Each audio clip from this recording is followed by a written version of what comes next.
Guys, magluluto tayo niyan guys. Pasasarapin natin yan ang ating shrimp at ang ating kalbasa at ang ating sitaw at ang ating gata guys. At ito ang ating ingredients guys. Kamatis, luya, sibuyas at saka bawang. At magluluto na tayo ngayon. Ayan guys, konting mantika lang, panggisa.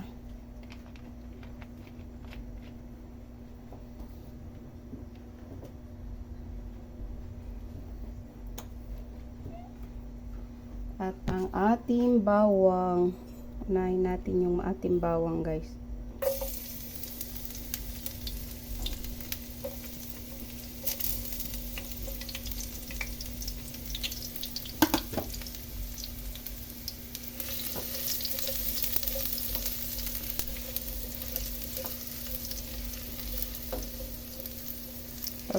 Brown natin to ng konti guys para ano. Ayan, pwede na yan guys. Light brown na siya. And then ang ating sibuyas. Grabe guys, ang mahal ngayon ng sibuyas, kamatis. Grabe na talaga ngayon. Kaya konti-konti lang tayo.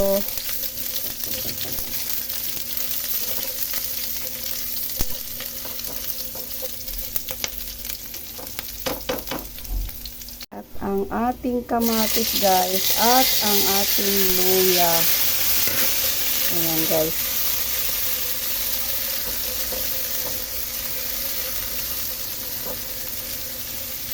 Kailangan mahina lang yung apoy guys para ano. Para lumambot yung ating ano at hindi sunog. Ayan guys, sarap nito guys.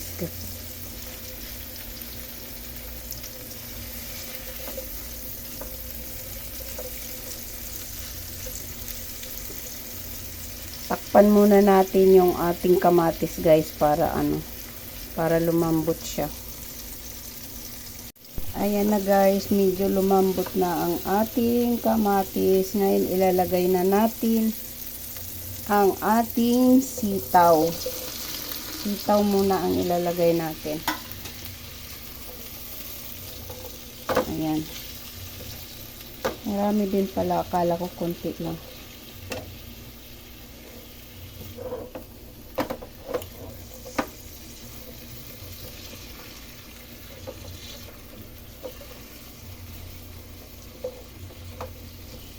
Ayan guys, ang ating sitaw. Buti nakabili ako ngayon guys ng medyo mura-mura na sitaw. Ayan guys, takpan muna natin to guys. And then, isunod natin ang ating kalbasa. Lagyan pala natin guys ng pamintang pino. Ayan. Pamintang pino lang guys ang ilalagay natin.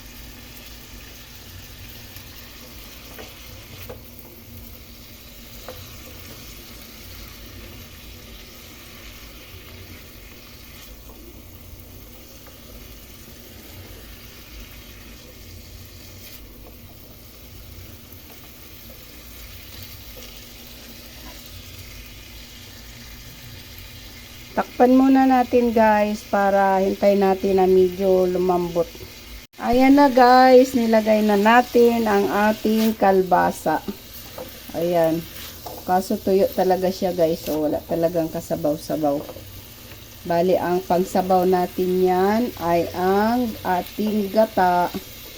Pero lalagyan ko ng ano guys, kaya natuyo man. Wala siyang katubig-tubig, kaya lagyan muna natin ng ano, ng kunti lang naman guys, para pang ano lang, pang tubig lang sa ilalim ba.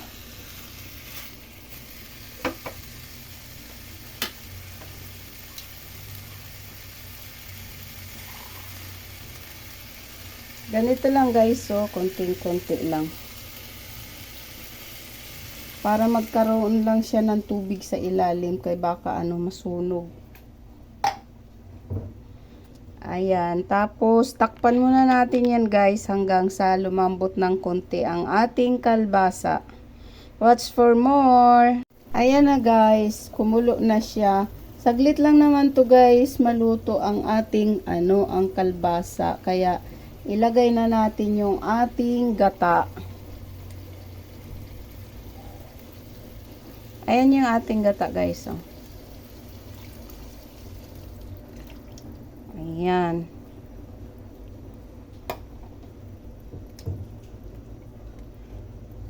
Mukhang ang sarap nito guys. Oh. Pag kumulo na to guys, ilalagay na natin ang ating hipon. Kasi guys, saglit lang kasi maluto yung hipon. Pangit kasi yung hipon masyadong luto. Ayan. Ang ganda ng kulay niya guys. So, tingnan niyo. Ayan. Sa ano yan guys? Sa kamatis. Watch for more. Ayan na guys. Kumulo na ang ating gulay. Ayan.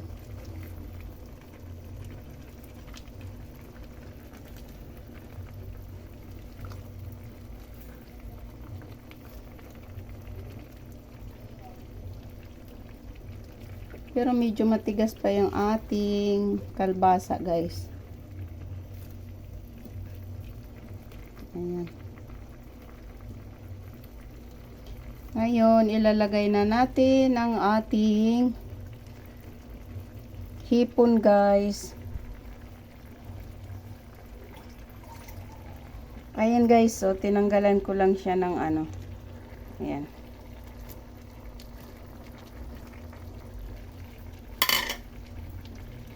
Wow, ang sarap niyan guys. Masarap to sa sa high blood.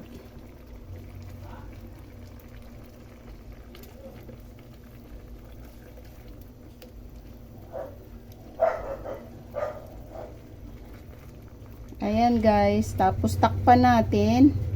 And then maya-maya titimplahan na natin. Takpan muna natin. Watch for more. Ayan guys, titimplahan na natin. Walang butas yung aking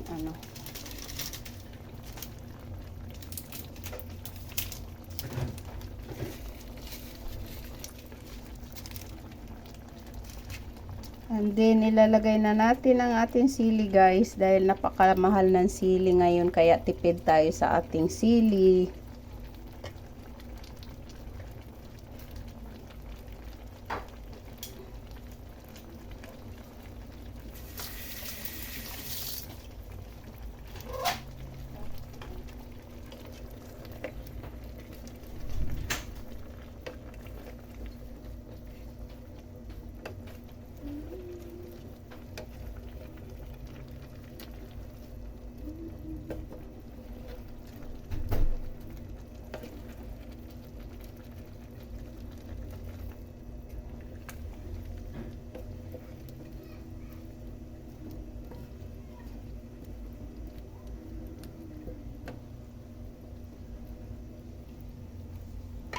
Ayan na guys, natimplahan na natin yan. Nilagyan din natin ng sili. Tingnan lang natin. Di ko alam guys kung maanghang yun. Watch for more. Malapit na yan guys maluto. Ayan na guys, kumulo na ng kumulo. Haluin natin kasi yung nasa itaas, yung hindi pa yung ating kalbasa guys. Hindi pa masyadong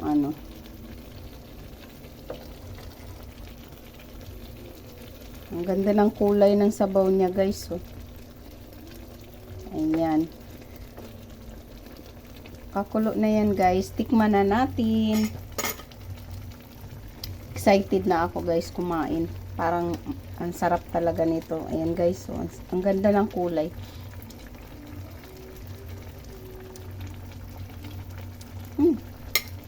Grabe, ang sarap. Kain na tayo guys. Thank you for watching. God bless everyone. Let's eat our dinner, guys. Ayan yung aming ulam.